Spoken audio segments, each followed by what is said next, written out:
and gentlemen, welcome back to another episode of the GFreak Speaks podcast, episode number 38. I'll tell you what, if you guys want to sponsor the podcast, check it out. Come sponsor me, okay? At JackoGFreak, slide into the DMs. We can get a sponsorship going with you guys, sort something out. But if you guys haven't already, make sure to check us out on YouTube, Spotify, Apple iTunes, whatever you want. If you want to see myself and our beautiful guest face today. But joining us today is IP.Impact for episode 38. Welcome, my man. How you doing?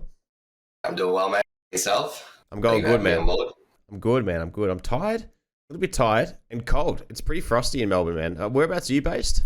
Melbourne as well, mate. Okay, so you are Melbourne. Okay, yeah, dude. Yeah. Do you get into the footy much?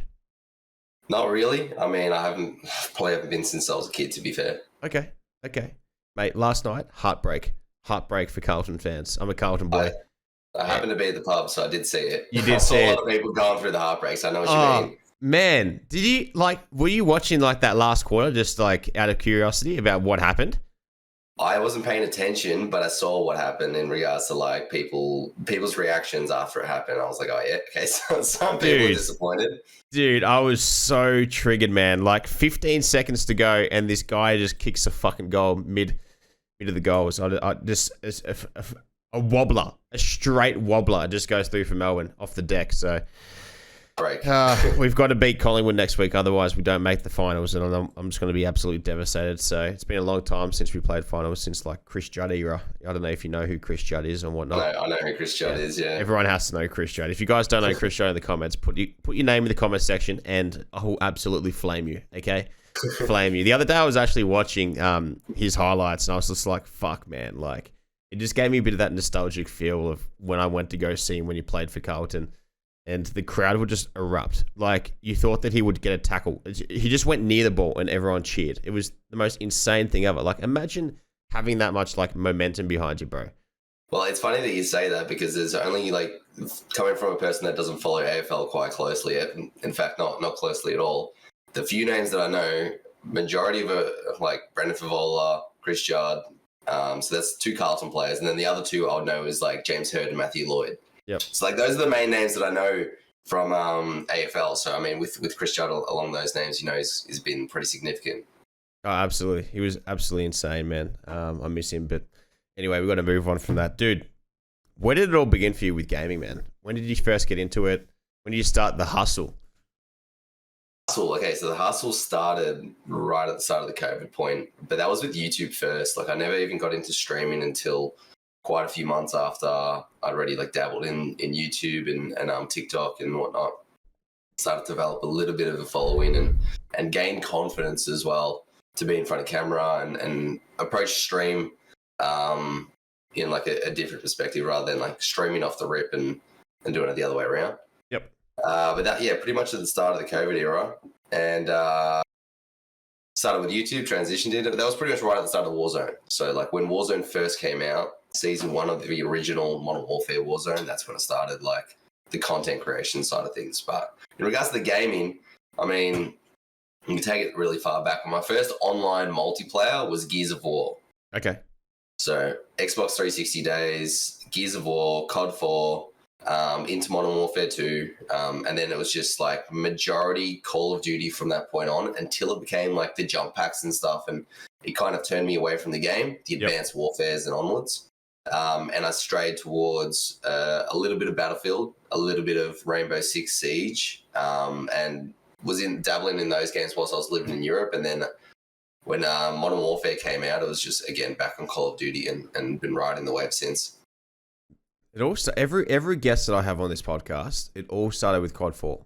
2007, man. Call of Duty 4, Modern Warfare. Great game, eh? Do you have a favourite mission from that game? Mission's hard. You know what's funny? I might have a really, really bad memory, but I get mixed up between COD 4, Modern Warfare 2, and Modern Warfare 3 all the time. I was speaking to my mate the other day, and I was like, I remember when we did that sniping tournament on Dome on Modern Warfare 2, and he's like, that's Modern Warfare 3, and I'm like, shit, is it? Yeah. I get confused with that stuff all the time. So the missions for me are also mixed up. I'm pretty sure Modern Warfare 2 was no Russian, yeah? Yeah, that was no Russian airport. Yeah, it's one of my favorites just based off the brutality of it. Yeah, it's You never fucking see that nuts. in a game again today. Nah. I think that's why it's become. It wasn't my favorite back then. Mind you, it was obviously very entertaining whilst it was, but I think that is probably one of the biggest reasons I like that scene the most, is because you will never see that in a video game again today, because the world has turned soft. And that's what. And you know when people say back in the Modern Warfare 2 days it was different, we would be able to say this and this, and no one would be offended. It's fucking true. And it's, as sad as it is, there's a lot of offensive shit said today that people are easily offended by. Oh, dude, for sure. What the fuck started? You come back at it. I know, man. Like, what the fuck started all this shit, man? Like, honestly, it's. I don't understand where all this softness came from. And I think that possibly it might have been like the internet, giving people a bit of a platform to talk shit on and be heard. And then people that are just like, I guess, small and weak-minded, that needed like some sort of a community to like welcome them in with their views. I guess like it's controversial to ours. Like it's the opposite of ours, I guess.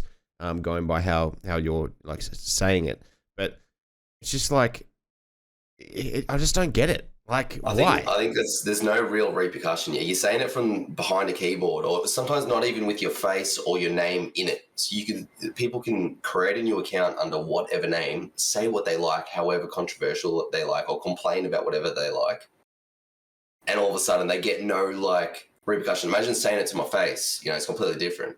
Yeah. So I think like people have felt the safety of their homes, or felt the safety of behind their keyboard or whatever, and being able to voice whatever. I'm offended by this and that and this and that. It's just escalated. Yeah. To the point where like everybody's offended by everything these days. There's so much subjects around it, but like the cancel culture type stuff. Since when did we, like, what happened to the old saying, free speech and stuff like that? Like, I can say what I want and not like, sticks and stones may break my bones, but words will never hurt me. What happened to that? I grew up on that saying. Like, same. How do people not understand the concept? Like, you can call me whatever you want. That's fine. I might hold a grudge against you for it.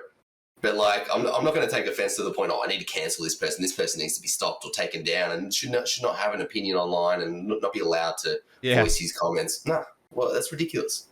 I know. It's pretty fucking nuts where society and culture has shifted nowadays. It's like everyone kind of tries to outdo each other.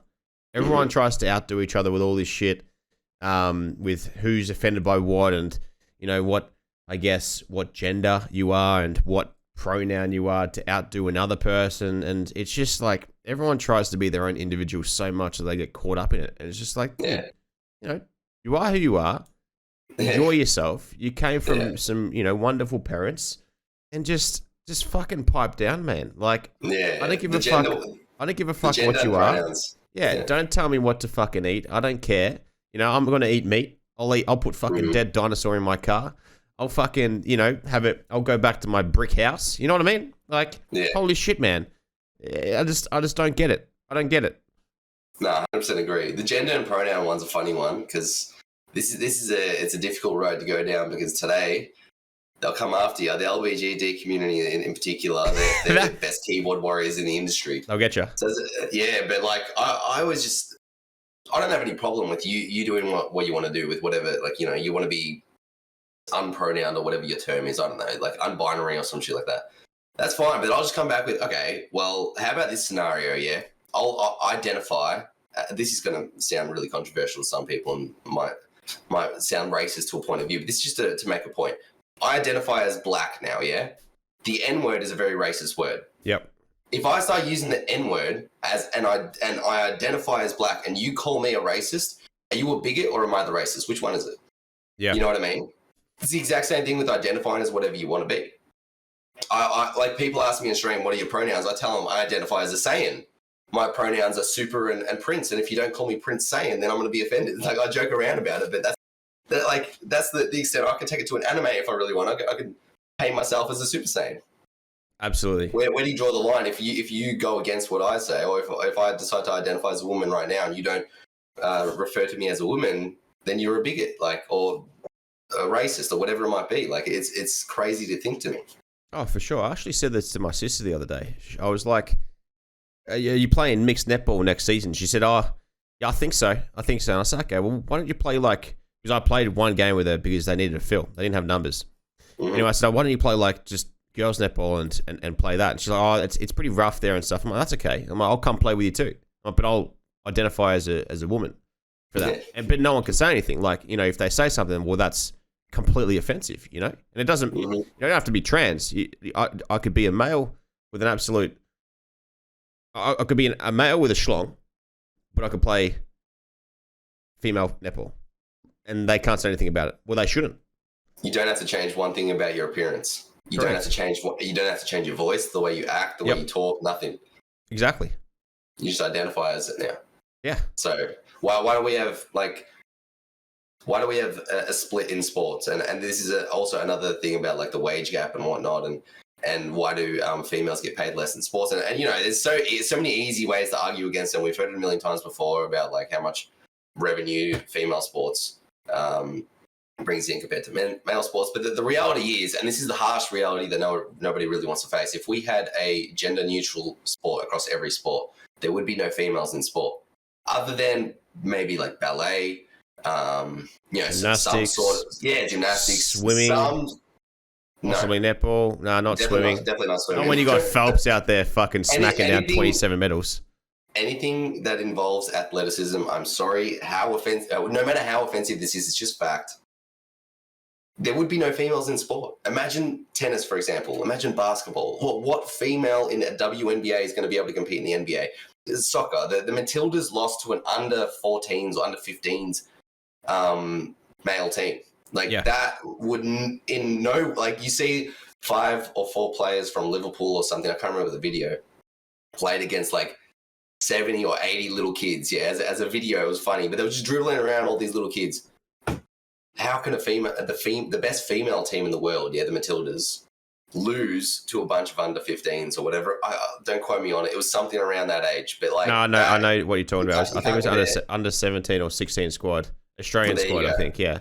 There you go. So like, you can't have a gender neutral sport purely based off that fact. That's why there is female sports and male sports. Yeah. So it's like that's the most obvious split between the genders. You can't say that there has to be total equality. Total equality means there is no gender in sports, and it ultimately means there are no females in sports. Or, there are no people who are not born as a male, because, you know, some males may identify as female, so they could possibly enter the sports. I mean, that's different, but we just had that convo. It's crazy, man. Like, it opens the doorway. Like, it goes around in full circle, and then it's like, no, but that doesn't suit me, so that's not right. And it's just like, well, hang on a second, you're contradicting yourself. I saw a video the other day, and a gentleman asked a lady, and I don't know what, I'm not really sure of their binary, but physically they were a lady, and he said, how do you identify a human, if they're a boy or girl? And she said, well, you have to be a human to be able to identify that. And he said, okay, well, what do you identify a cat as? I've seen this video. You seen that video? And she just said, oh, yeah, and then just walked off. Like, it just doesn't make sense. Like, now looking positively about this is that whilst there's like this male female sport physical attribute, you know, happening right now, and there's a lot of uproar about letting trans into the community of the female sport and whatnot, that's where gaming comes into play. Like, gaming's really cool that chicks have the possibility of doing that. Like, there's plenty of chicks out there that are fucking great COD players. I don't really know the other scene, the rest of the scene, because both of us are mainly involved with Call of Duty and whatnot, but there's some great chick players out there, and there's nothing physically holding them back from being some of the best.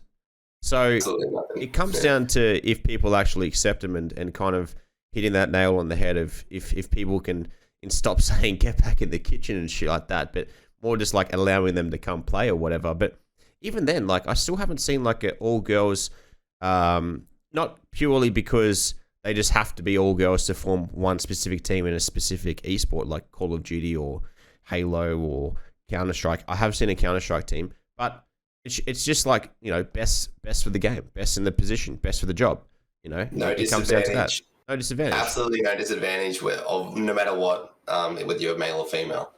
So that is an interesting topic in regards to, like, you brought up comments like get back in the kitchen, yeah? Yeah. Let me put it this way. If you are getting comments like get back in the kitchen and those typical stuff, what do you think is going to make you blow up even more? those types of comments, those types of people hating the guys that are jealous of a female doing well in the industry, those types of comments is what is going to drive your algorithm up, your content up. You get more views, you get more comments. Take it in your stride. If you're a female who's getting easily offended by comments, I mean, we get comments, you and I, everyone else, every content creator gets hateful comments in the comments all the time, and I love it. Because what does it mean for me? The algorithm going up. They watch my video, they comment on my video. Perfect. That's exactly what I want. And of course, it's different in the streaming point of view. If they're pissing you off in stream, just, mute them, block them, whatever, that's fine. But I'm saying, like, in regards to, like, you take an offense because someone said get back in the kitchen or whatever, we'll take it back to the Modern Warfare 2 speech that we just had. Yeah. I mean, that type of speech, like, I would have a lot more offensive stuff said to me than that, like, that's for sure. Yeah. Plenty of mums that were fucked in the Modern Warfare 2 era. Everyone's mum was fucked. Everyone's mum was a whore. Everyone's mum was an absolute SLUT.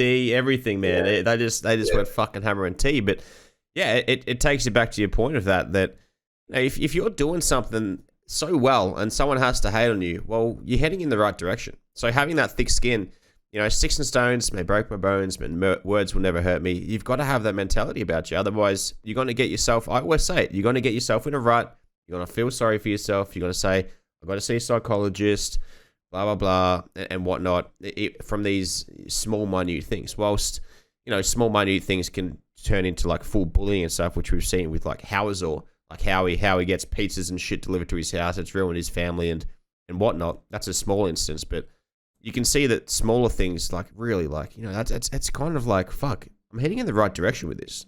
So keep persisting.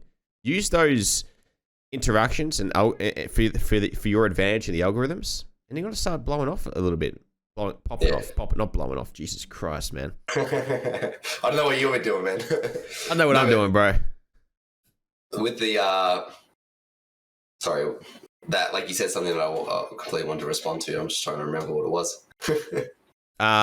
It would be using the momentum of people hating on you, knowing that you're in the right direction. Exactly.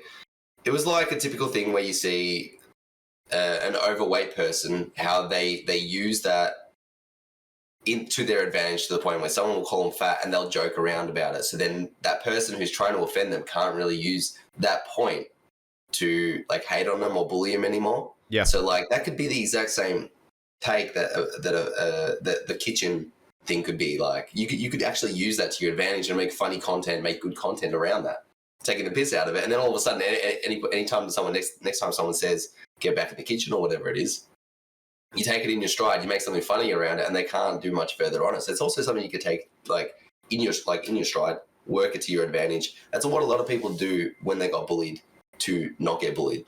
Yeah. To counter the bully. So, like, if you don't have the confidence or the ability to come back at them harder with, like, by hitting back harder, like bullying the bully essentially, then take it in your stride and make it work for you. That's something you could think about too. Right, absolutely, man. Absolutely. And using that momentum is just huge. Like, let's take, for example, if you're an overweight person, people judge you straight away. If you're going for a job interview or if you're going for a hot date with a chick and whatnot, they judge you straight away. It goes both ways if you're a chick and you're going on a date with a dude. But that is in your control. So if you take that and be like, well, fuck, I just got to put the fork down a little bit, focus on my diet, focus on myself, go to the gym and release those endorphins from my head, which makes me mentally stronger. And I feel better by looking at myself in the mirror, not just a number on a scale. Holy shit, man. The momentum shifts so drastically and people don't get that. The hardest part about solving those issues is fucking doing them for the first time. Getting up, putting your socks, shorts, and singlet on and going to the gym. That's the hardest shit about it.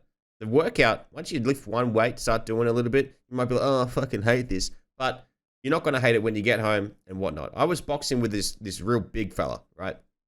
He was like, at the end of the workout, holy shit, that was fucking shit. I hate that. I'm like, but when you get home, you'll feel fucking great. He said, no, I won't. I said, you can't not. It's an endorphin in everyone's fucking body that releases as soon as you do something. For something positive, that if you have every action and motion has a negative or positive response, which is Newton's third law. And so if you do something negative, which would be eat food, then it's going to have a negative impact. But if you do something positive, which is really hard, then you've got to get a positive response from it. So it works everywhere in every aspect of life, as far as I know. So by doing that, it's in your control. Don't worry about the things that are out of your control because you just can't control those. It's just, you got to accept that. But do everything you can. It's in your control. 100%. The hardest part is just getting in the gym. Yeah. Consistently. And like, there's the quote that was going around recently about like the person who goes to the gym when he doesn't feel like it is always going to be better off than the person who goes to the gym only when he feels like it. Like the hard part about the gym or just fitness or health in general is doing the right things when you're not determined to do it, when you're not motivated to do it, when you don't feel like doing it. Getting like those times, persevering through those times, that's when you're actually going to benefit from it. And that's majority of what like successful people do. They do things that they don't want to do, but they have to. Yeah, absolutely. And that's an Andrew Tate quote right there. And I think, and The Rock, I saw The Rock actually post that. Yeah, I saw The Rock actually quoted it. He quoted it, bro. Yeah. Did he say a friend of mine? Can't remember what he said. I think he might have said, I heard somebody say this and it really hit me. And he said it. So it's quite interesting how far Tate's gone. Dude, what are your thoughts about Andrew Tate, man, going to the #1 Googled person in the world right now? Yeah, which is wild. The funny thing is, like, I've been following him for quite some time, well before his blow up, I guess you could say, just because I resonate with a lot of the stuff that he says. And this is where people take it wrong. It's like, because you follow someone or you agree with a few things that someone says, all of a sudden you are like on board with everything they say. No, there's a lot of stuff I still disagree with. I don't totally agree with him, but his views of life align with a lot of mine. And people can call me, like, again, a misogynist, sexist, everything that's aligned with him purely based off in like liking his content and agreeing with quite a few things that he says. But people don't understand that, like, you can take someone that you don't like, something they've said, and you can actually agree with it. Someone you don't like, you can actually agree with still. You don't have to agree with everything they say. You don't have to disagree with everything they say purely because you like them or you dislike them. You can take certain things that someone says, if they're in the right or you believe they're in the right, and you can take that on board. Just because you like someone or dislike someone doesn't mean you have to agree with them or disagree with them. And that's what today's been. Very far left, very far right, massive divide. You have to be on one train or you have to be on the other. You have to hate everything someone says or you have to agree with everything someone says. Like, no, it's not the case. That's what frustrates me about the label behind Andrew Tate or enjoying his content or agreeing with what he says. It's a label. All of a sudden, oh, you must be a sexist too. No. I've got a beautiful wife who agrees with a lot of what Andrew Tate says. And just off that comment, people can be like, oh, what, so you cheat? No, I don't agree to that part. I was just about to say, just to interrupt there, is that you and I definitely have one in common, which is both having partners but not wanting to have fucking 6 other wives. Now, that's totally him. Some other religions go by that, up to 9 wives or whatever. Good for you. That's what you believe in. But, like, I agree, man. Like, my missus says the same shit. She's like, that's pretty true, man. That's pretty true. Like, they agree. But the other part about it is that so many people get caught up in so much negative and hate that that's all they focus about. Like, all they focus on is just hate and negativity. And then they find, like I say, they find themselves back in that rut.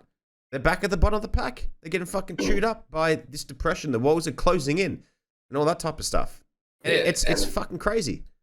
They invest too many emotions in it. Like, for example, the cheating comment. Like, he believes loyalty aligns differently, which I, from an unbiased point of view, and if you are able to put yourself in this position where you can see both sides of the story and understand both perspectives. If you understand his perspective, you have to see it from a really high value. He's got a lot of influence, a lot of power, a lot of fame, a lot of money. That is a completely different scenario to what I am in, for example. I'm not a rich person, not super famous, etc. Like, quite the opposite in regards to like status. Oh yeah, man. So if I'm Andrew Tate today and I'm single, the women that I'm going to attract are already going to know that is going to, like, they're going to know that that's going to be a part of their relationship majority of the time. There's very few women who will be going into a relationship with Andrew Tate expecting him to be completely loyal. Yeah. There's a whole, so like, look at it from that perspective. I understand him. Not that I agree with him. Not that I am saying that it's okay to cheat on your wife or that men should be cheating and women need to stay loyal and all these bold comments that are made, of course. the bolder the statement, the more hits it's going to get. And he understands that quite well. And he's very, very intelligent, whether you believe that or not, in regards to doing that. It's the wow factor. It's like what Jake Paul does, or 6ix9ine, and all these other people have done in order to create that wow factor, get people talking about him. And of course, the more people talk about you, the more people hate/like you, the more fame you get. So it's pretty a pretty snowball effect. But yeah, if you can dissect a few things of what someone says, understand it from their point of view, understand it from the opposite side of point of view, give an unbiased opinion on it, you'll have a lot better understanding for everything. Same thing that went on with Trump. I'm not saying I'm a Trump supporter, but the whole Trump is a racist comment, possibly he is, possibly he said some racist stuff. But there was like the one video he said about Mexicans, where the portion of the video was only shown for like the 60 seconds that it was shown or whatever it is, which made him blatantly sound like a racist.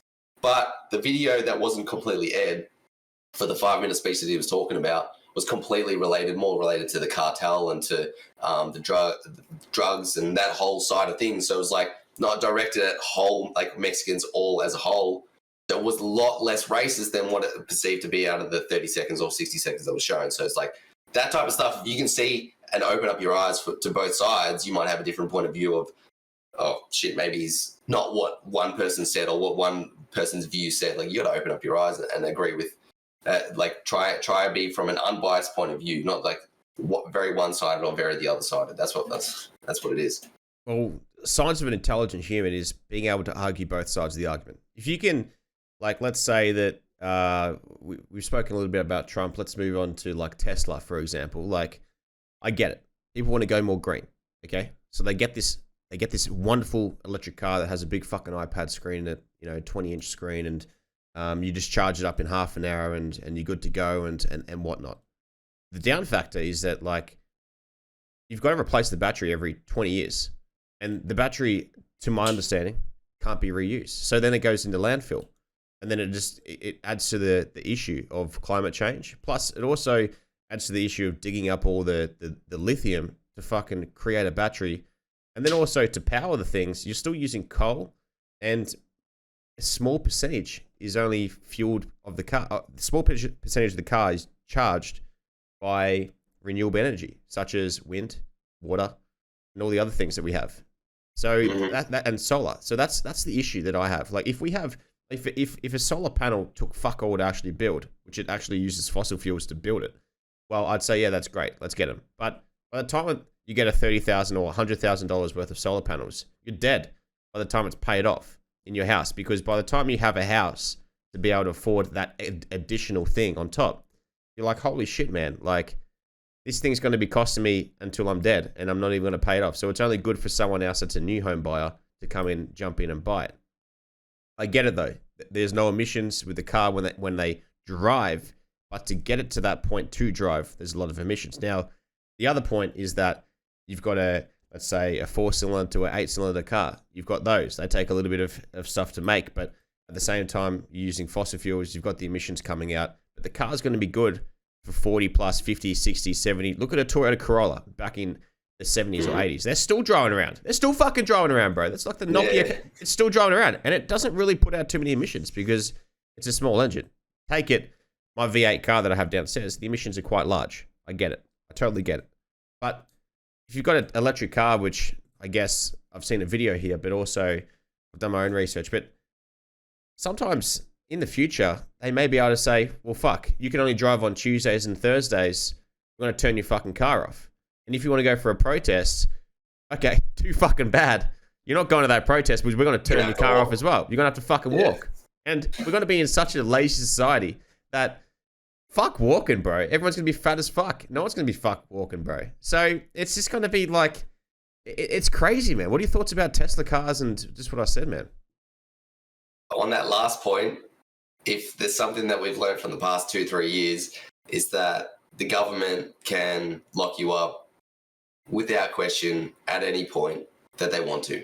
So having more control over an electric battery makes sense in the direction that they would want to head.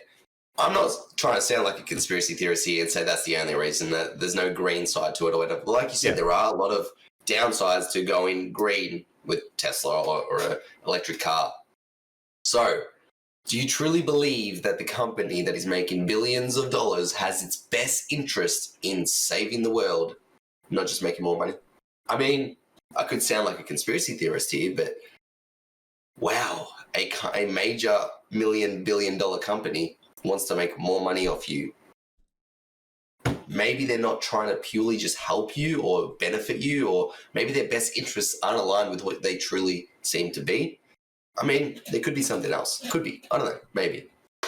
We could go on about this all fucking day with this conspiracy theory, man. It's fucking crazy though. Like, imagine that. Like, in 30 years' time, like, imagine it'd be the worst. I told you so. It would be fucking the worst, because you're like, well, fuck, I told you so, but now we've got no freedom.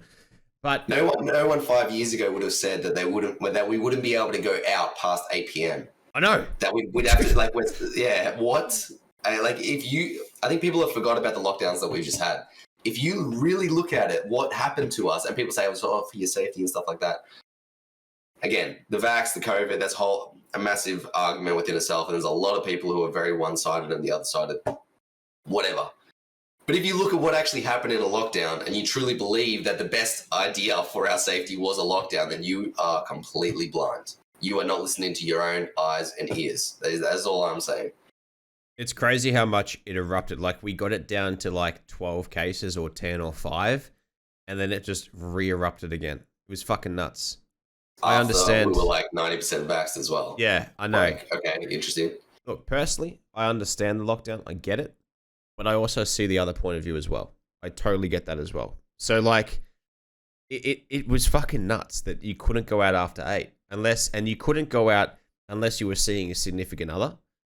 And you couldn't do this and you couldn't do that. Like, holy fuck, man. How confusing is that? And like, also a lot of people were complaining about, I had to work from home and stuff. I was still having to go to work as a tradie and go on the construction side and all that type of shit. And I was like, fuck, let me work from home. I'm like, what are all these people talking about? I'm like, I don't give a fuck about people. Fuck talking to people. Who cares?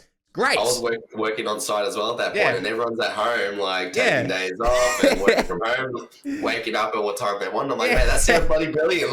Lock us down if you really want to. Yeah. Everyone's complaining about it. Oh, I got depression because I can't fucking go outside. I'm like, bro, you can still go for walks. Go for walks. Just go. Go for an exercise. You know, fucking drive. And here we go. Here's another one. 5K radius or whatever the fuck it was. Like, holy shit, man. Like, dude, fuck me. Crazy. That's great.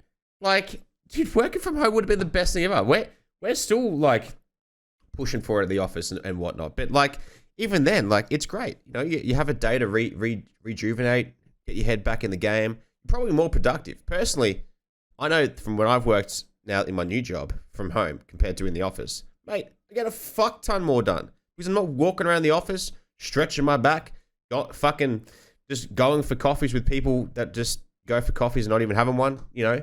All these things, like everyone, you know, people go get haircuts, people go down to the supermarket and buy shit, people go to the post office, people go for lunch for ages. As long as you're there, man, you know, it's fucking crazy, bro. It's crazy.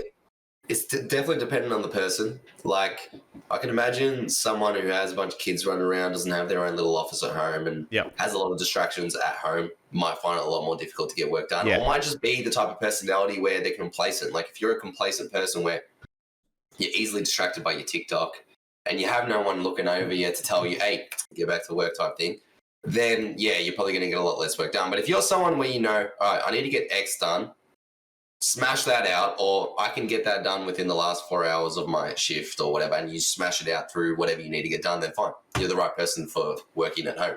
But I think there are some people who just need someone to be watching over them. Oh shit, boss is watching. Let's actually get some shit done. Like, some people aren't proactive. They're not proactive. Exactly. I get it, man. I get it. Like, some people would go in their garden and spend time in the garden. But at the same time, looking at it that way, if someone needs to think about something and they're just like, fuck, I need to get out of the office and go swing a golf club, they can't do that. But if at home, they go home, they've got a net in their backyard, they've got the luxury of that, and they're swinging their golf club at the ball and hitting into the net, like, then they kind of be like, fuck, just thought of something. Yeah, that's right. And it just clears your head and that type of stuff. So I totally get it from both points of view. And back to the point that you said about having a child or children, it does take it out of you. And some blokes, they're probably like, well, fuck it, I go to work to get away. to get away. Because you're like, yes, this is my relaxation. The missus can stay home. She can look after it. And that was another thing I actually joked about when I was in the trade with my missus. I'm like, fuck, you know, like, well, these chicks are like, fuck, I want to go to work. I want to be the boss. Great. You fucking go. I will put the work boots in the bin and I'll be the best stay-at-home dad you'll ever fucking see. I'll make those sandwiches. I'll cut them on perfect 45-degree angles in triangles. Cut the crust off. Have them exactly how you want it. And that house will be fucking clean. You'll have a dinner on your table every fucking night. Okay? I can guarantee that. I'd fucking love that. Easiest job ever. I've literally joked around that with my wife as well. Dude, why do you want to work? Like, you know what I mean? If you got someone that can do it, for example, like, you know, if it's generally the male, right? If you've got a male that is working and there's a chick at home and she's doing all that stuff, fuck me, bro. Do you really want to work for someone when you're at home? You're in a cozy dressing gown with a tea when you feel like it. You drop the kids off, you pick them up, and you clean the house. Now, I know there's a little bit more to it than me just stating the obvious. But, mate, I know what I'd be choosing. It's fucking grouse. So, see, I'm in the perfect spot to talk about this because I have a little man, 3 months old. I'm working at home, so I spend a lot of time with him. And, man, it is the best. It is honestly the best spending time with your child, seeing all those things, experiencing all those things. Yeah. Like, of course, sometimes I have to just switch off. Yep. Tell the wife, don't distract me, and I'll be on stream for 6 hours or editing for the next 4 hours. So, like, I still have majority of my time away from my wife and kid, but, like, being able to be more involved in those things and like spend more time with him. And for example, when she wants to take a break or whatever, I'll take him and spend time with him. I love that. It's the best. Honestly, it is incredible. And if I was in a situation back when I was working in construction and I was still in construction right now, I'd be saying that exact same thing to my wife, which I did joke around about that, like you just said back in the past. So it makes perfect sense. I saw so many videos about blokes putting boots in the bin and shit like that. It's so funny because the chicks are just like, have to go to work. I want to change that wage gap and shit.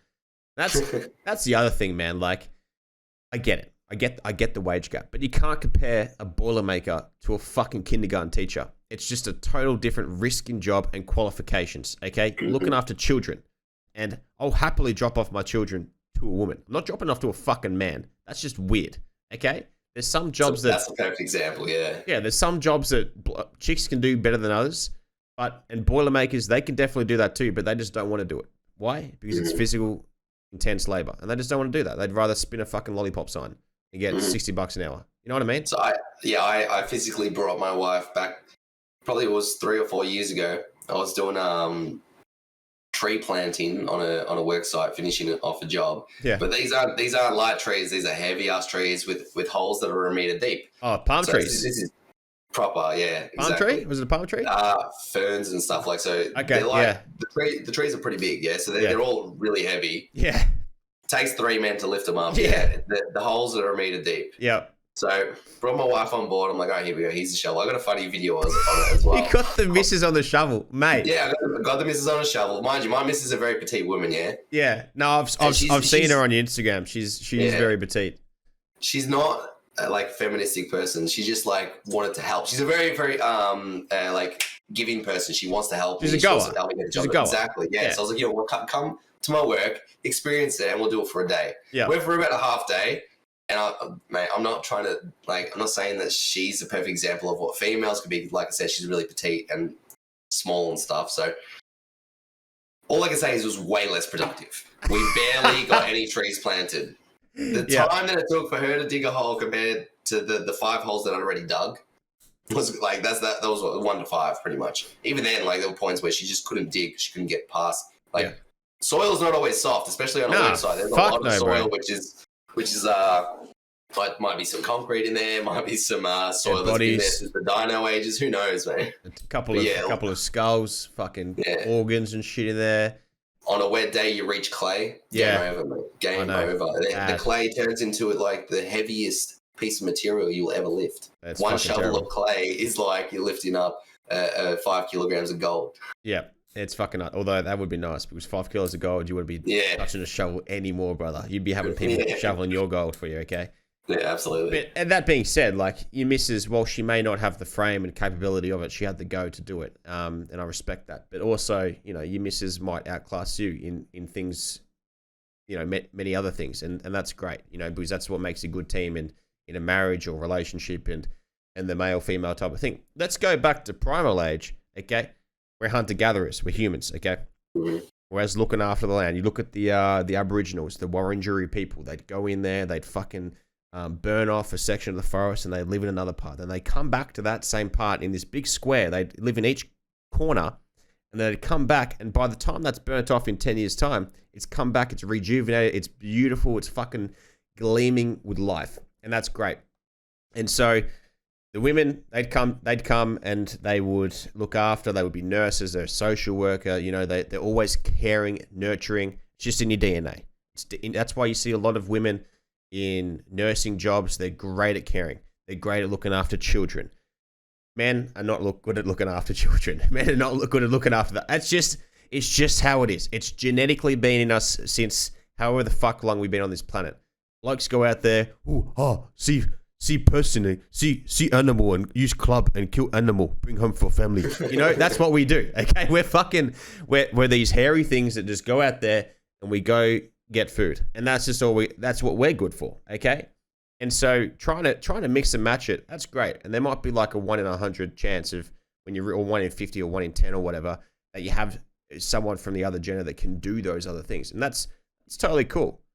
But like, it's just primal instinct. That's all it comes down to. It's easy for someone to argue back saying, oh, but I know a woman who can do that. It's like, yes, I know there are women in the UFC that will belt the fuck out of me. 100%. Like, and they're the one in the 100. Every woman in the UFC, exactly. Yeah, they're the minority, okay? And that's great. And they step it up. They're fucking super soldiers. That's the 1 in the 100. But in general, if you're generally speaking, that's just how it is. It's just primal instinct. It's like, here's another fucking pet peeve of mine, okay? You're doing 50. Someone's doing 50 in the 60 zone, and the overtake lane comes up. You got to fucking drive past them, and they speed up to 70, and next minute you're doing 80. And it's because it's primal instinct. Right? I've looked into this because it fucking really aggravates me. Yeah, primal instinct, because you don't want to be the last person running away from the fucking Jaguar chasing you all. Okay? And that's why people do it. Because it's herd mentality of being left behind. That is the psychology about why fucking assholes speed up in the overtake lane. Okay? Fun fact for your Sunday afternoon, ladies and gentlemen. Okay? But you seem like a road ranger like myself, so I can understand that. It's primal. It's primal activity, bro. It's just built in us. That's why it happens. That's why it happens, bro. Yeah, that also goes back to the conversation of how you said in general, in general with the genders. Let's take a sport which is already gender neutral. Formula One. Now, again, I'm not trying to sound like a sexist, but are there any females in the Formula One? Are there any females competing at the top level? I don't know. I don't think so. The majority of them are men. But there are no limited capability for women to be in that sport. They can be. I'm pretty sure there are in Formula 3, 4, 5, or whatever it is down the, the ones that are a little bit lower down the ranks. But that goes back to that conversation of like the generalization of women can't drive. This is a typical Andrew Tate topic. Women can't drive, yeah? Do not lie to yourself. In the locker room when you're with your boys or wherever it is, at your barbershop, we've all joked about it. Call me a sexist all you like. That is the generalized joke / what we believe in without even thinking deeply into it. And if I go to my wife right now and I said, who drives home naturally when we're coming back from the snow, for example, going down a winding road on a snowy mountain? It's always me. Am I a better driver than my wife? I truly believe so. She truly believes so too.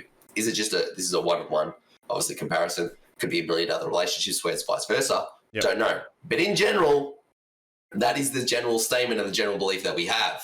Why? If we take it to the top level and we look at the best drivers in the competitive sport, which is driving, look at Formula One. Why aren't females in there? I don't know.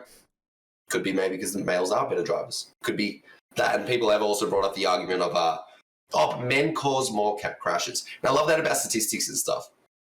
I can take a bunch of statistics and go, well, this is where we got the statistics from. But if you look at how the statistics were taken, it could be completely different result or completely biased or whatever. Let's go back to gaming, for example, how there's not as many females in the industry. There's nothing stopping them from being at the top of the industry. And if we would go a generalized topic of How many? Okay, this is actually a recent topic of how many, like the accusations from Call of Shame and all these other bad boy beamins. Yeah, a bunch of bad boy beamins calling out a bunch of creators. Recently, there have been a couple female creators who've been brought into the conversation of hacking in the game, of cheating in the game. The accusations. By no means am I saying any of these guys cheating. I don't really look into it. I don't really care. But the argument was made that because one of the females is a female in the industry. Natalie? That she's Natalia or something? I know who you're talking about. Yeah. Anyways, because she's a female in the industry, that she was being accused way more harsher than the males in the industry. And I'm like, holy shit! I go to the YouTube channel of the people who are accusing them. 99%, like for every 10 videos, there's 9 videos on a male creator. Like, what are we talking about here? But then we could also take that statistic and be like, okay, on this guy's YouTube channel, the accuser, or whatever you want to call him, the accusation guy, 9 out of 10 are males being accused. But that statistic could be, okay, well, wait, we look at the broader audience of how many streamers in the Call of Duty industry are male compared to female. So now the ratio of the 1 to 10 female, that one female could be to like 1 to 20 out of how many people are in the industry compared to 9 males out of 100,000. So now that data right there, that we've just taken those statistics, I've said, well, 9 in 10 males are being accused compared to the 1 in 10 females on Bad Boy Beeman's website. But then you can go to the broader statistics and go, okay, wait a second. The ratio of 9 to 10 compared to how many males are in the industry doesn't really weigh out to the 1 to 10. So it depends on how you look at statistics. And this is what I mean by statistics are a funny thing to go by. People go, well, this is what the statistics say, so I believe that. Well, no. Believe your own eyes and ears, what your gut feeling tells you, more than some statistics. Yeah, it might influence your decision on what you believe. But don't just go, oh, okay, well, that's what it says, so it must be right. Yeah. It's crazy that you mentioned that, especially about the high-performance car driving with the genders and whatnot. There was a supercar driver, V8 supercar driver chick. Did you hear about this chick? No. She was a driver. Don't know what racing team she drove for, but she was in the V8 Supercar Championship season a couple years ago. Great driver, as far as I know. Obviously good enough to be there and earn a spot. Congratulations to her. But she only lasted, I think, a year not because she didn't like the sport. She's like, well, why am I doing this when I've got OnlyFans and it's just popping off? So she quit being a supercar driver to do OnlyFans. She got her bolt-ons. She got her bum and all that type of stuff, and that's all she does, man. You know, it's fucking crazy. It's crazy, bro. It's fucking nuts. And they say equality. Well, I want equality on OnlyFans too. All right, can I make the same amount of money that you make? Yeah, and that's one thing, man. You know, chicks are going well with that. If you're doing OnlyFans and you're a chick and you're earning a good amount of cash, hey, good on you, man. Good on you. You're working the audience. You're doing things that people really want to see. Capitalizing on the market. Do it. Yeah. Capitalize on anything that you can. Like, absolutely, exactly. I'm 100% for that. Exactly right. So you're doing the right thing. You're playing it well. Whilst people complain about the titty streamers stealing views, no. None of those 10,000 people watching Amaranth are going to fucking come and watch you do some trick shots on fucking Verdansk, okay? Exactly. Be real with yourself, okay? Be real with yourself, okay? Amaranth, great streamer. I always bring her up, like, at least every fucking 2 podcasts. So out of my 38, I've brought her up multiple times. So 19 episodes, 19 out of that 38, you know, 1 in 2. But she'll come on the podcast. No, hey, Amaranth, if you want to come on the podcast, let me know. We'll sign you up for your favorite number. 23 is not, that's not available. Oh, it might be available for you. We got 24. That's taken, though, for someone else. But anyway, real talk. Back to it. But yeah, it's fucking crazy. Like, capitalize on the market that you've got there available and whatnot, and just go for it. You know, just do your thing. It's just simple as that, man. Simple as that. Hey, I see something to take advantage of, do it. Why not? Exactly right. And I want to that segues us to the next topic that I want to bring up with you, is that, like, you've started to pop off with your reels on TikTok and Instagram and whatnot, and that's great. That's fucking sick, man. So kudos to you. You're taking advantage of something that's really cool, which is from an outsider looking in, it's doing a trick shot and then strapping your kid to your chest or whatever and pretend, you know, and you've got your child there and whatnot. And that's fucking sick, man. How did you come up with that theory? Because that's really cool. Okay, so it's a pretty easy theory to go by, and anyone that disagrees with it is just stupid. So the way it works is TikTok or Reels and whatnot, fake stuff performs better than real stuff. Now, that same trick shot that you're talking about with the child and like me feeding my child on my arm is on my YouTube, the real version of it, where it happened to be in one of my streams. I hit it legitimately, and it was just me hitting it, yeah? Now, me putting that up on TikTok right now, I can guarantee you will flop. It will not do well. It's very unlikely that it will do well. I'm not saying that all videos that are real are going to do not really good, but majority of the time, from my experience in particular, and from what I've seen from other people, the real perspective of a 360 or just a standard 360 or a quick scope or a couple good clips will not perform well. But if you twist it with something entertaining, like putting my wife in there with a certain scenario or putting my kid in there with a certain scenario, all of a sudden there's that viral potential. You've now added an incentive to make people want to watch more and be like, whoa, he's holding his kid. Now, I'm not the type of person to try fake people into watching my content and stuff and bring in fake people who believe that. When someone comes to my stream and they ask about it, I just saw about it, I clarify it to them. I hope you guys realize that it wasn't real. I wasn't actually feeding my kid, but they appreciate that anyways. As long as if you're open and honest about it, that's fine. I'm not telling people to go be their complete fake person and develop a fake personality, but the majority of the viral people or the famous people that you follow are doing fake content or copied content, like the typical couples content that you see, the pranks and stuff like that. Yeah. You really think that I could set up my camera here whilst my wife is right here or my girlfriend or whoever it is in that scenario. My camera's right there. She never even saw the camera, never noticed it was there. And then I pop a balloon and get her and she reacts. And, this exact same thing that 99 other videos have already done. You think that's real? You think that, I'm not saying that all pranks are fake, but majority of them, they're set up, they're scripted. That's just how it is, but they do well. Now, if you can, exact same thing back to OnlyFans, if there's something that you can take advantage of and put it in your favor, why would you not do it? The same thing goes if we take a scenario of we have a soccer match right now, 10 people versus 10 people, all of them are really poor, really low status, don't have any fame, don't have any opportunity, no work, no nothing. The winning prize, the team gets $1 million each, yeah? Let's put that into perspective. But there's no referees. There are no referees, there are no bystanders, there are no spectators. Just 10v10. Do you think that every person on each team would play an honest game? Or do you think people will start doing little cheats, taking little shortcuts? It's natural for us. It's natural for the person to do what they can to get that win, to take advantage of something. So, for example, I see you in front of me, I'm going to slide tackle you. I might clip the back of your heels. I might push you off aggressively. That would normally be a foul in the sport. Just start to do that stuff. And a lot of people start to do that stuff when someone else does it. You see someone else do it on the platform. You see TikTok. I know that's not real. They're more likely to do it themselves. Take advantage of what you can. Use your tools that you have at hand to your advantage. Create your platform. Do the best you can. Focus on your own content. Don't focus on, oh shit, that person's doing well. Let's try and make him seem like a shitter.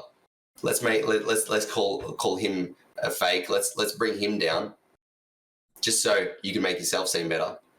No, work on your own content. Make it work for you. Find your niche, and you'll be a lot better off.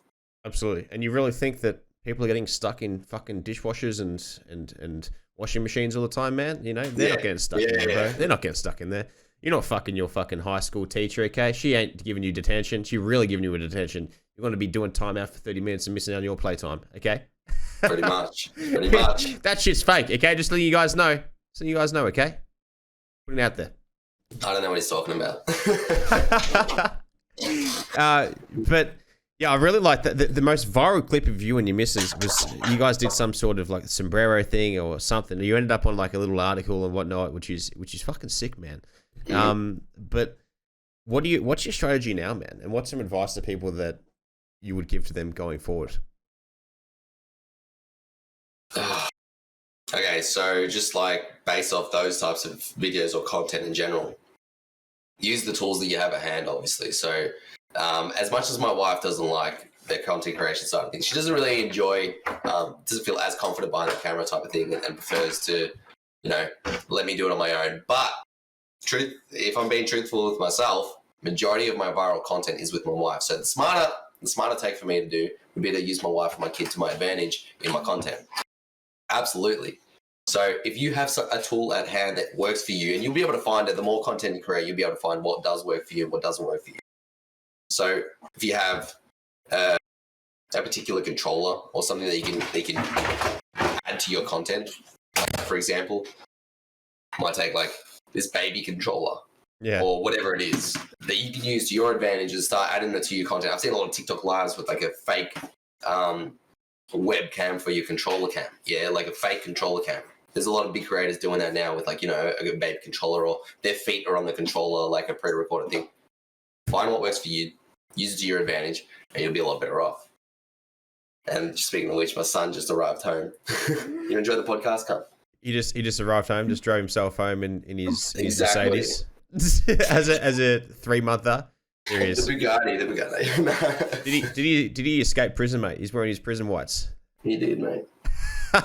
You say hello? So, has he spoken yet? Any first words? He said, subscribe to JackoGFreak. Oh yeah. So that was his first words. That's extremely complicated. Subscribe. Imagine that being a kid's first word, bro. Subscribe. Yeah, subscribe, sub. I know, bro. That could be content within itself. My kid just said his first words live on stream, and I'll be like, I'll put in some, like with him moving his mouth. There we go, man. Follow IP.Impact. It's like, oh, well, there you go. Boom, viral. It's fake, but it's viral. He's got his mouth open. Oh, he's yawning. Holy shit, it's contagious. Oh, you yawning, bro? It's contagious, bro. Yawns are contagious. You know that? That is true. I believe that. It's fucking nuts, man. Look at those chubby cheeks, man. he's eating well, mate. He's eating well, bro. Just like his dad. Have you ever slipped him like a little bit of a protein shake? Just. I do it indirectly. I put a protein shake in my wife's mouth, and then he'll get it through the other way. Oh, that's a pisser, man. That is a pisser. What's it like being a father, man? You're a full-time content creator, aren't you? Yeah. So what's it like being a father and a full-time content creator, man? It's amazing because I see like the content that I make with him, and I think to myself, he'll be able to look back at that in like 15, 20 years time and be like, shit, like that's me as a baby with my dad. That's what he did with me when I was a little kid. So I feel like that perspective of it is really cool. But also like, just like I said, like living at home and working from home and stuff like that, being able to spend more time with him, and like, you know, him coming on the podcast right now, for example, mid-podcast, just out of random, and just be able to sit in my lap. That's incredible. It's awesome. And it's hard to explain to someone that hasn't had a kid yet. But you have like it's like an automatic switch in your head. Like people say, oh, I'm not ready to be a father. I'm not ready to be a mother. You are ready. You just don't know it yet. Like as soon as it happens, a flick switches in your head and you go dad mode. Maybe not everyone, I don't know. But for me, it was like, boom, I'm a dad now. And like you just automatically have this like newfound love that you did not believe like you could possess so quickly towards a person. I don't know. It's crazy. It takes it back to my point earlier about it's a primal instinct, man. Like, dude, it just happens. It's like 100%. It's like how rhinos and elephants and tortoises and everything just knows how to have a root and reproduce. Have you heard about how if one fox finds another fox or a wolf, I think I can't remember which species it was, but when they find another one that's dead, they will have quadruple the amount to replace that, to make sure that they stay on and that they stay thriving and that they don't ever go extinct. Yeah, it's either a fox or a wolf. But they would do their howls at nighttime. They'll go, hoo. They do their howls at night. And if they don't hear that check-in, that's when they just go bonker mode. Okay, they just start saying, okay, let's go. Let's get some more pups going. 4, 5, chuck them in the oven. Cool. Yeah, it's fucking nuts. And that's why there's like an overpopulation of these things, because people obviously go hunting for, I think it might be foxes. People go hunting for foxes. So when they do those mating calls, or then the check-in calls at nighttime, well, then there we go. They get it going. They get it going. They get it bonking. And so there's bonking happening all the time, okay? Rabbits, I don't know what the fuck the go is there, okay? There's so many fucking rabbits, it's not funny, okay? But have you ever had a rabbit? Nah. Not a pet rabbit person? Dude, your child is just eyeing off that microphone. Just wants to suck it. He loves it. It looks like a big, like, sucker. He stares at it. Yeah, mate, it's like a big dummy for him. Yeah, it's a jumbo one. It's fun. Is he looking at like me on the screen right now? No. Is that the screen that you're looking at? I'll convert him. There you go. Now he's looking at you. Yeah, he was looking, bro. Give him a wave. Oh, he's moving his hands. Viral clip. Moving his head. There you go. But that's something that you could work with, man. Like your child saying that subscribe to, IP.Impact. Mm-hmm. And things like that, dude. Like Little ideas like that. Like I said, use your tools to your advantage. Absolutely, man. Be creative around what you have access to, what you can do. Now, like a lot of people might have watched that section of this podcast back and be like, "Oh, fuck, impacts are fake." No, you come to my streams. I'm like the real person. You'll learn who I am and you'll understand who I am. The content that you watch on TikTok, it's a tool I'm using to bring you to my streams, to bring you to my content, which I want you to watch and understand what we're about and what the Impact Crew is actually about. Like we're completely different to not completely different. We're a lot different. You see a lot of different stuff. I'll give you some more. You see a lot of different, You see a lot of different stuff. Like when someone's live, you see their actual true personality and who they are and whatnot compared to what like they decide to make on a piece of content, Yep. And it goes back to that saying, like, focus on yourself, better yourself. Don't be like trying to hate on somebody else to try and bring yourself up. If you have a particular thing that you can use, don't be like, oh, fucking Impact is using his wife and his child to go viral.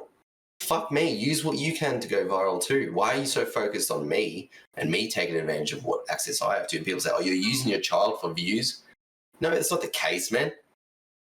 Kind of, yes, but it's not the way you're viewing it is in a negative way. Yeah. I'm using my child for views, but I can also look at it from a positive way. Is my child will be able to look back at that in 15, 20 years. That's an incredible thing.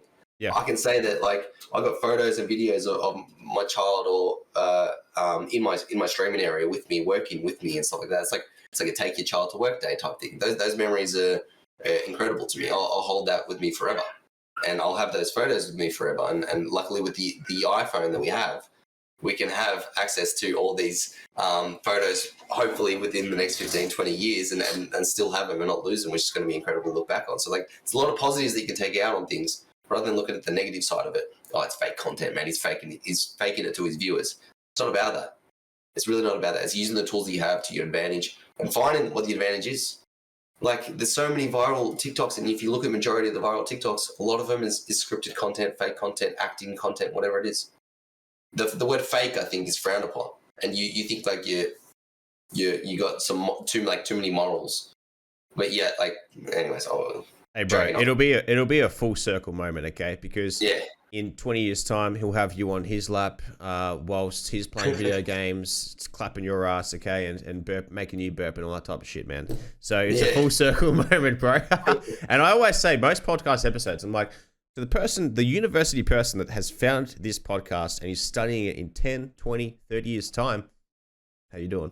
because that's what we're putting this out for as well, for future education, because this thing will be a really big thing, the esports scene. Hopefully my podcast too. But yeah, it'll be a big thing for people to grow with and learn. And I was just on an interview during the week, and it was with a gentleman, Josh, who's doing a philosophy master's, which is to be a doctorate in philosophy. And he actually was comparing the stigmas between esports and regular, I guess, people and what their views are on esports and stuff. And I'm glad, because I said to him, like, so what are the thoughts everywhere? Just if you don't mind me asking. He said, yeah, well, everything that you've said, that's what they say. And the stigmas that other people say, they still have negative stigmas. And I'm like, well, what's the age group? And he's like, 40 years old, 50 years old. And I get that. It's, they're hustling. They've grown up with all this shit. And they see young guns like us come up. Not that I've popped off financially with this type of shit, but they see young people popping off doing the thing that they really, really love. And they think it's like an easy buck, like being an Instagram influencer or whatever like that. And they're just like, fuck these assholes, which I get it. I totally get it. Okay. I get it. But at the same time, if they invest some money in a $30,000 house, 10 years later, it's now $500,000, $600,000, $800,000. Well, fuck you, bro. Now I have to buy that house at $800K. It's really $30,000 house. You know what I mean? So it's full circle, bro. It's full circle. 100%. And you look at that perspective of how much they bought a house compared to their wages and say, oh, their wages were a lot less. But then you look at the inflation compared to how much, like the percentage difference of how much their house value has gone up compared to how much money they were making and what that would be worth today. it's like 3 or 4 times more difficult for people of today to buy a home than it was back then. Yeah.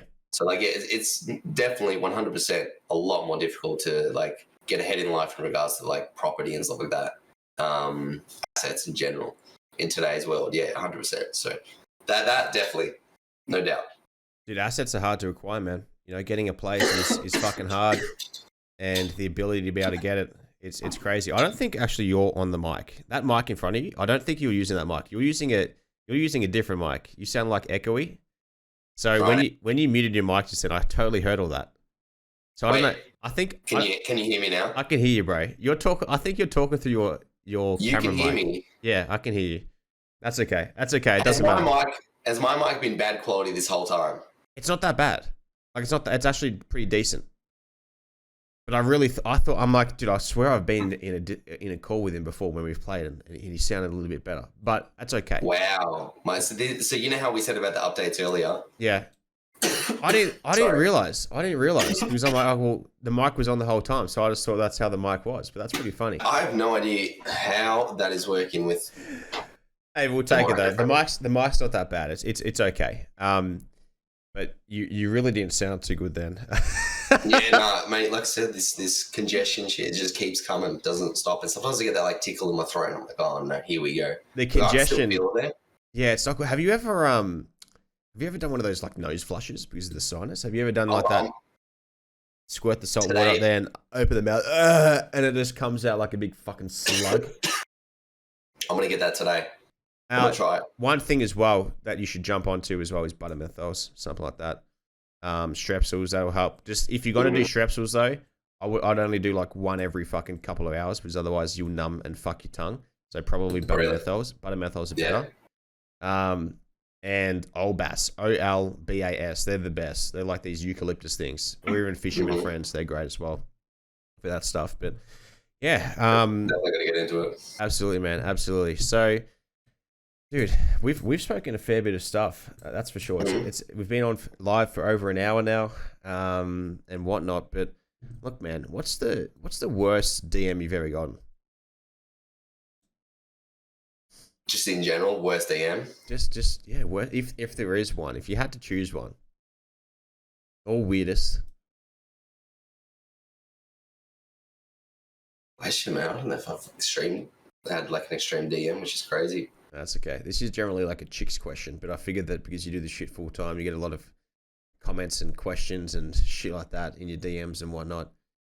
I've had some DMs about my wife, which have pissed me off because I'm very like protective in that regard. But that's about it. Yeah, no, that's fair enough, man. That's fair enough.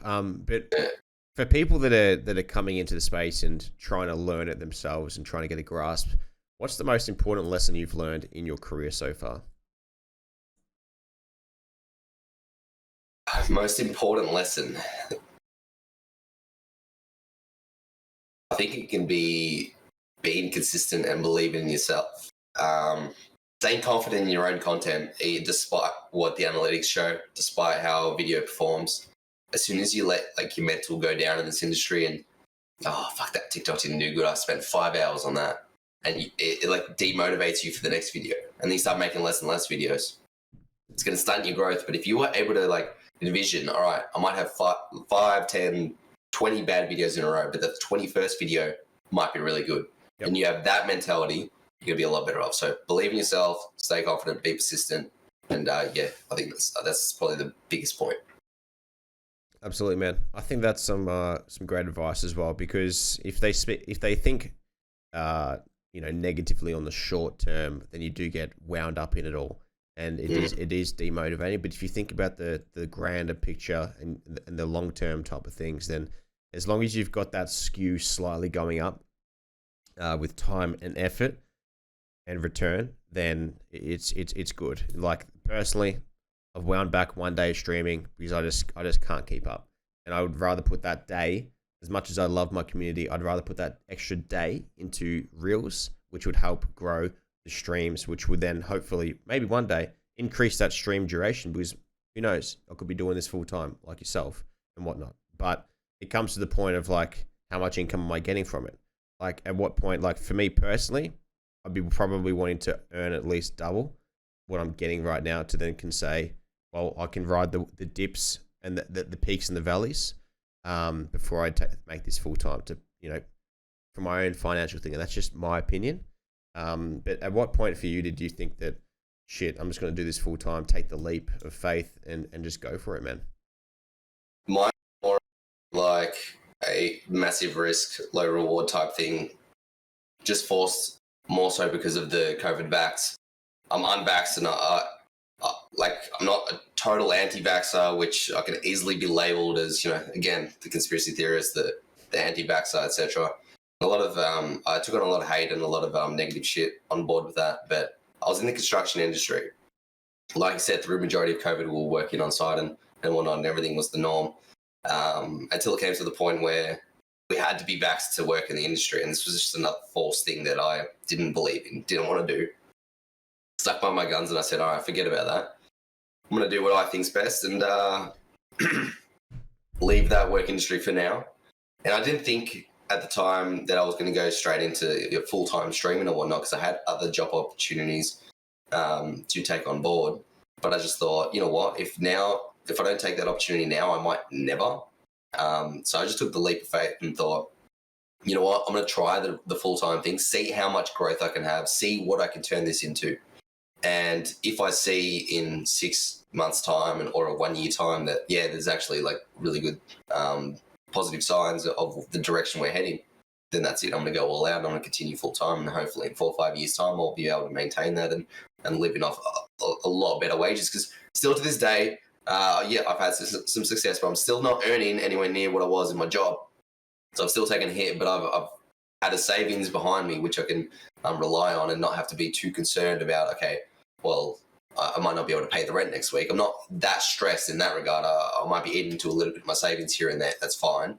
But I know that I have that safety blanket, and I'm taking that risk in not putting like myself ahead on a financial status in the potential to be able to take this thing to the next level, to where I don't have to worry about my financial situation anymore from what I'm making through streaming, content creation, etc. So that was pretty much it. It was a big leap of faith, high risk for what could potentially be high reward in the long run, but in the short run, just taking a hit for now, whilst I can put all my energy and time into something I truly love and want to do for the rest of my life. Absolutely, man. It's tough, and to take that leap that you've done, especially with a family behind you and being able to put a meal on the table and pay rent and other utility bills, it's tough, man. It's tough physically on your body because you're having to clock up a lot of hours, and mentally because it's not a physical job what you're doing, but it's mentally taxing in the way that you've got all these outer influencing sources, which would be these bills like utilities and whatnot, but also the stigma from possibly family as well, and friends and whatnot, and how are you doing this, and you'd be getting all those questions and whatnot, and it's just like, fuck, man, I'm just, shut up, let me do my thing, let me just do it, and let the cash or the success do the talking for you, because actions speak louder than words. But how do you deal with, if you do happen to have that type of stigma behind you and the pressure, how do you deal with those type of things and manage that? Well, it's easy for me because I just shut out the negative. I've had people very, very close to me react in that way that you just said, like, what are you doing with your life? Like, you're playing games, you're a child, that's what children do, blah, blah, blah. Heard it all before, and I just pretty much shut it out, focus on myself. And that did mean a lot of the time I'm antisocial, shut out the social events and whatnot, and don't really care. But even when I'm out, I tell people up front and honest, I'm a full-time gamer, content creator, that's what I do. And they go, oh, a lot of them are taken back, like, oh, what, wait, you actually can make money from that? That's immediately their reaction, oh, you can make money from that. Well, yeah, I'm making a living for it, so I'm not saying I'm super rich, but I'm doing all right. Yep. I'm not going to go out there and lie, for one, as if I'm making millions, or do the other way around that I'm really struggling. I'll just say, yeah, I'm fine, which I am. And that's exactly what status I'm in, so I'll continue to say that. And eventually they're going to hear about it and they'll come around. And a lot of people have come around. They've been like, oh, shit, like, I've actually seen what he's doing. And they see the numbers sometimes and they go, oh, 200K on TikTok. That's incredible, dude. Through gaming, who would have thought? And, some of them have come around. So you just got to shut it out. Don't let the negativity get to you. Just focus on what you want. If you're passionate enough about something, you'll truly believe in yourself and give it your all. Well, that's it. And I think that even nowadays, it's super like it's super it's in its infancy, like this whole industry and whatnot. So it can really go everywhere and wherever you want it to go. And it's all about taking the opportunities when they arise. And like, personal advice would be with DreamHack and PAX coming up and all these other events, always try to get your foot in the door. No matter what the price, even if it's for free or whatever, try to get your foot in the door if you're just starting and whatnot, to get involved with the people, and they're great people. Everyone in the scene's a great person, as long as you get to know them and stuff. Obviously stay away from the minority, which can be bad people.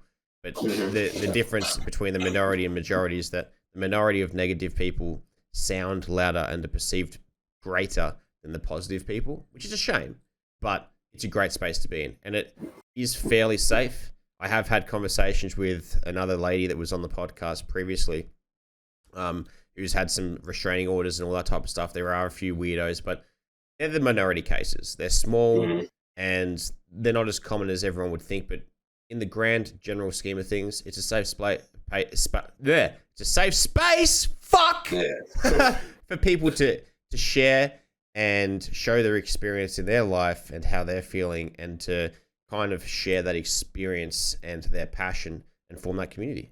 And that's what they call home.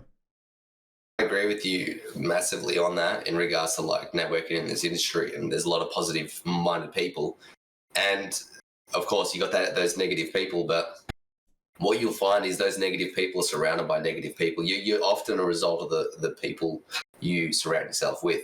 So you'll be able to fish that out, and you'll be able to weed out the weeds. Yeah. So like you'll be able to notice those people, the types of people, the negative people, the people that are always trying to down someone else to make themselves seem better or whatever it is. That's like an automatic red flag to me. I see someone talking about someone in the industry in a negative way. I go, okay, I know who you are. I know what type of person you are. And often the result is that you look at their content and you look at their results of how they're performing, and it's pretty low. It's pretty poor. Why? Because they're not focusing on their own shit, and they're not trying to better themselves with positive, like-minded people around them. So in the industry, there are a lot of positive people, and often the most successful people are positive, like-minded people. You don't look at Nick Merck's MFAM and you go, okay, that's a bunch of negative people hating on someone else's community. They don't go hate on Tim the Tatman's community. What do? Tim the Tatman, MFAM, they grow together. The communities have jokes within themselves amongst each other. If MFAM has an event, Tim the Tatman's people are there with Tim. Yep. That's the difference. So that like surround yourself with positive, like-minded people, and you'll find the right people in the industry, and there are a lot of them. And you'll see the growth. Absolutely. And that's the other thing as well. Like, don't just make friends with people just because you're like, oh, I want to get growth. I want to get growth. Like, you don't want to get stuck in that circle. Like, people can see that through that shit as well.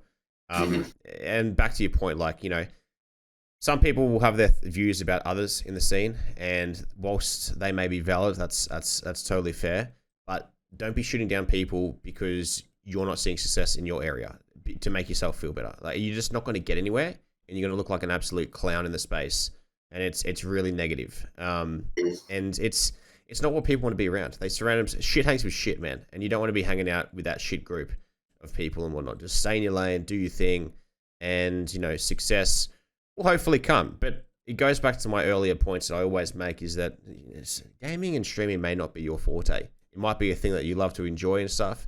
You may not be looking into doing it full time, but like how math, English, science, physical job, fucking mental job, all that shit may not be your forte. You're good at other things. Everyone's good at their own little knack and their skill. And you've just got to identify that. So while streaming may not be, don't be butthurt if it doesn't work. Just, kind of own it, enjoy it whilst you can do it, because it's not really available to everyone. Not everyone can afford a 5, 10, however many grand PC. Not everyone can afford a console. Consoles aren't even around nowadays because of how hard and scarce they are to get. So, you just enjoy what you can do what you love, and just be positive in the community. As hard as it may be sometimes, just, be the bigger person and try to spread that love, and because it is very contagious if you do that. No, 100% agree with everything you say. Absolutely, man. But we're just about to wrap this podcast up, man. One last question I actually have for you. It's a fairly serious one. It's probably the most serious fucking question we're gonna have on this podcast, brother. Where do you keep the butter? In the fridge or the pantry? Fridge. Damn, I really thought as a Melburnian, you might actually keep it in the pantry like I do. I keep it in the pantry. Margarine or the butter? Just butter. I didn't even know you can keep it in the pantry, to be honest. I've never heard of it. My only reason is purely because if you have fresh bread and you're spreading like hardish, even though it's soft, it says soft spread from the fridge. If you're spreading that onto bread, it like fucking balls up in the dough. That's why I don't like it. So I just keep it in the pantry, and it never ever is melted or any shit like that. It's always like super like coolish, but not too cold as a fridge. Interesting. Yeah. I never knew. See, the fact that you said that, I never knew. Like, I didn't know that you could keep butter in the pantry at all without it molding or melting or whatever. So that's news to me. But also, I don't have a whole lot of butter in my diet at all. Like, I don't really spread butter on toast, margarine or whatever. I'm not that guy. I'm more a jam, like a jam or Nutella type guy. So, like, I don't really deal with butter anyways, unless it's like the cooking, like you're cooking eggs and you spread butter over the pan. Yeah. But even then, I use oil majority of the time. So again, there's not a whole lot of butter in my diet, so I'm not the. Hey, what's your background? What's your heritage? Albanian.